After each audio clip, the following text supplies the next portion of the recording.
Hello, good morning guys. Woo! Mga ka-easy natin dyan. At ngayong umaga may gagawin kami ni Mrs.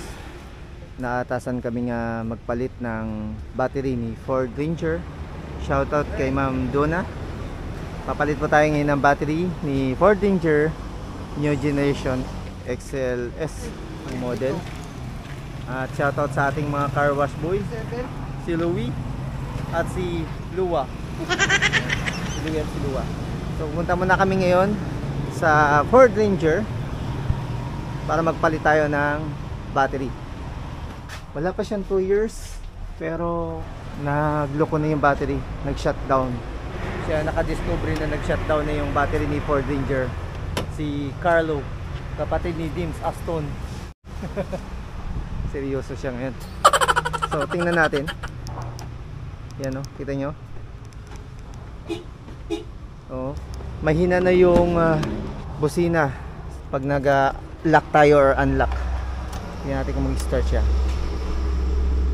Wala na talaga. So dead na yung battery. Uy! Nag-start pero sobrang weak na. Ngayon ang gagawin namin, dadali namin siya sa para palitan ang battery ni Ford Ranger ni Ma'am Donna XLS model New Generation. So nasa almost 2 years pa lang din ang sasakyan na to, pero nag-weak na yung battery. So standby natin guys. Yan natin kung weak na ba. Pero meron kayo dito available na ganyan. Ito bibili lang kahapon. Tama mga daw sir doon sa ano. Ma'am! May 1077 doon sa kabila. 1077.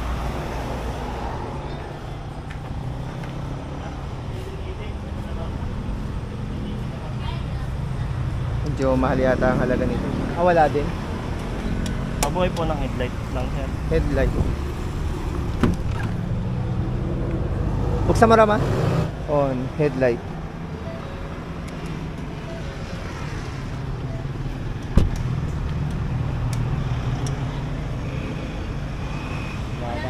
Wala na. Weak na no? Papatay sir. Tapos start ko po. Yes. Off natin. And start. Patay po ulit. And ulit. Start. Sa tuloy sir.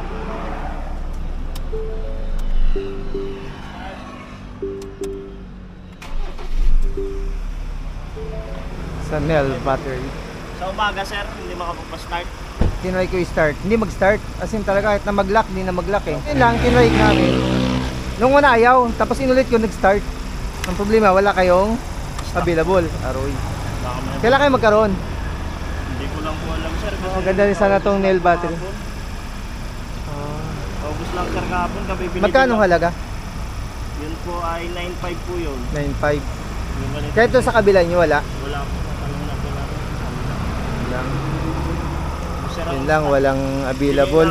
Kahapon lang po kabibenta lang po. Ranger din kumuha? Yan naman po, pag napa-ano nyo po, napa-start nyo, okay na po. Oo. Takbo nyo. Oo. Tapos pag kinabukasan ulit ng umaga, dun mo. Yun nga ang problema, yung bukas na naman. Mahirap din kung mabiyahe sa malayo, di ba?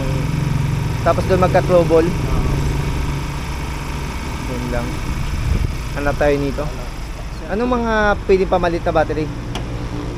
Try po kayo kay Amaron kung may stock po siya. Amaron. Walang battery dito. Walang available pero maganda sana yung brand ng nail battery. Kung walang Amaron, walang choice kundi matulay tayo. Dito na tayo guys sa Amaron or Camaron. Tingnan natin kung magkano dito. Eto na guys. At susukat nila yung battery. Pero tapos na sukatin to kanina sa nail. At dito tayo sa Amaron. So ginawa na lang, nilagyan na lang ng backup battery para mapalitan. Pwede yan. Ayan, so palit battery tayo ngayon. At ang aming napili is Amaron. 9.5 ang halaga niya. bagong Ameron. Ameron, okay na. Agad sa wet. Goods. Kaya ang sardine. Ayos. Ayos guys, tapos na tayo. Naikabit na at okay na yung battery ni Ford Venture. Subukan natin i-off. Yan, tingnan nyo. Kanina kanina weak siya. So ngayon, tingnan natin sa starting niya. One click. So ang problema lang talaga yung battery weak na. Okay, salamat Ameron at kay Manong Mechanics. Okay.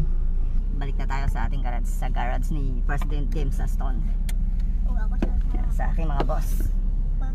Mga big time na boss ko. Ako ang janitor nila.